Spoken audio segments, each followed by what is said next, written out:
ತಂತ್ರಜ್ಞಾನದ ಯುಗದಲ್ಲಿ ಎಲ್ಲೋ ಒಂದು ಕಡೆ ಆಕಾಶವಾಣಿಗೆ ಪ್ರಾತಿನಿಧ್ಯತೆ, ಪ್ರಾಮುಖ್ಯತೆ ಮತ್ತು ಮಹತ್ವ ಕಡಿಮೆ ಆಗ್ತಾ ಬಂದಿದೆ. ನಾವೆಲ್ಲರೂ ಕೂಡ ಒಪ್ಕೊಳ್ಳೇಬೇಕು. ಆದರೆ ಒಂದು ಹೂವು ಸುಂದರವಾಗಿದೆ ಅಂತ ಹೇಳಿದ್ರೆ ಅದರ ಸೌಂದರ್ಯತೆಗೆ, ಅದರ ಇವತ್ತು ಹೂವನ್ನು ನೋಡಿ ನಾವು ಸುಂದರ ಪಡ್ತಾ ಇದ್ದೇವೆ, ಸಂತೋಷ ಪಡ್ತೇವೆ ಅಂತ ಹೇಳಿದ್ರೆ ಆ ಹೂವಿನ ಹಿಂದೆ ಬೇರು ಬಹಳ ಮುಖ್ಯವಾಗಿರುತ್ತೆ. ಆಕಾಶದ ಮೂಲಕ ಶರೀರವಾಣಿ ಅಂತ ಅಶರೀರವಾಣಿ ಶರೀರ ಗೋಚರವಾಗುವುದಿಲ್ಲ, ಬರೀ ಶಬ್ದ ಮಾತ್ರ ಗೋಚರವಾಗುತ್ತದೆ. ಅದೇ ಅಶರೀರವಾಣಿಯನ್ನ ಇಟ್ಕೊಂಡು ಆಕಾಶವಾಣಿ ಆಕಾಶದ ಮೂಲಕ ನಮ್ಮ ಕಿವಿದೆರೆಗಳಿಗೆ ಮತ್ತು ಅಪ್ಪಡಿಸ್ತಕ್ಕಂಥ ಈ ಒಂದು ವಿಧಾನವನ್ನು ಕೊಟ್ಟು ಆಕಾಶವಾಣಿ ಎನ್ನುವಂಥ ಹೆಸರನ್ನ ನಮ್ಮ ಒತ್ತಾಯಿಸಿತು. ಇವತ್ತು ಆಕಾಶವಾಣಿ, ದೂರದರ್ಶನ ಇಲ್ಲದೆ ಇರ್ತಕ್ಕಂಥ ಪರಿಚಯ ಇರ್ತಕ್ಕಂಥ ಯಾರು ಕೂಡ ಕರ್ನಾಟಕದಲ್ಲಿ ಯಾರು ಕೂಡ ಇಲ್ಲ, ಕರ್ನಾಟಕದಲ್ಲ ಇಡೀ ಪ್ರಪಂಚದಲ್ಲೇ ಯಾರು ಕೂಡ ಇಲ್ಲ.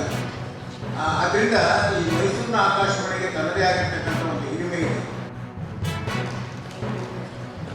ನೀವುಗಳು ಕೂಡ ಇದೇ ರೀತಿ ಯೋಚನೆ ಮಾಡಬೇಕು.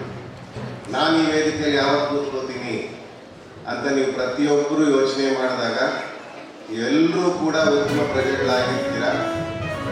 ನೀವು ನಿಮ್ಮ ನೆಲೆಯಲ್ಲಿ ಯಾವ ರೀತಿಯಾದಂತಹ ಕಾರ್ಯವನ್ನು ಸಮಾಜಮುಖಿಯಾಗಿ ಮಾಡಬಹುದು ಅನ್ನೋದನ್ನ ನೀವು ಮಾಡೋದಕ್ಕೆ ಸಾಧ್ಯ ಇದೆ. ಅದಕ್ಕೆ ನೀವು ಇವತ್ತಿಂದಲೇ ಪರಿಶ್ರಮ ಹಾಕಬೇಕು. ಕಾರ್ಯಕ್ರಮ ಮಾಡ್ತಿದ್ದೀವಿ ಅಂದಾಗ ನಮಗೆ ಸಾಂಸ್ಕೃತಿಕವಾಗಿ ನಮಗೆ ಹೆಚ್ಚು ಅರ್ಥಪೂರ್ಣವಾಗಿಯೂ ಆಗೋದಕ್ಕೆ ಸಾಧ್ಯ ಆಗುತ್ತೆ ಅನ್ನೋದು ನಮ್ಮ ಇಲಾಖೆಯಲ್ಲಿ ಹೇಳ್ತಾನೆ ಇದ್ರು. ಈ ಸಾಮಾಜಿಕ ಮಾಧ್ಯಮಗಳು ಇವುಗಳ ನಡುವೆ ಆಕಾಶವಾಣಿ ಸ್ವಲ್ಪ ಸೊರಗಿದೆ. ಅಂದರೆ ಇದು ನಮಗೆ ಹಿರಿಯ ಕಲೆಗಳಿಗೂ ಇದ್ದೇ ಇದೆ.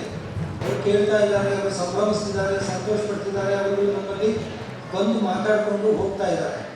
ಮಕ್ಕಳಲ್ಲಿ ಇದು ಹೆಚ್ಚಾಗಬೇಕಾಗಿದೆ, ಯುವ ಜನತೆಯಲ್ಲಿ ವಿ ದ ಪೀಪಲ್ ಅನ್ನುವಂಥ ಹೆಸರಿನಲ್ಲಿ ನಾವೇ ಸ್ವೀಕರಿಸಿರ್ತಕ್ಕಂಥ ಸಂವಿಧಾನದ ಆಶ್ರಯದಲ್ಲಿ ನಾವೆಲ್ಲರೂ ಒಟ್ಟು ಸೇರಿದರೆ ಇದೊಂದು ದೇಶ, ಒಟ್ಟು ಸೇರಿದರೆ ಇದೊಂದು ರಾಷ್ಟ್ರ. ಇಲ್ಲಿ ಪರಸ್ಪರ ಪೂರಕತೆ ಇದೆಯೇ ಹೊರತು ಪರಸ್ಪರ ವಿರುದ್ಧಾರ್ಥಕವಾಗಿ ಸಂಘರ್ಷ ಇಲ್ಲ.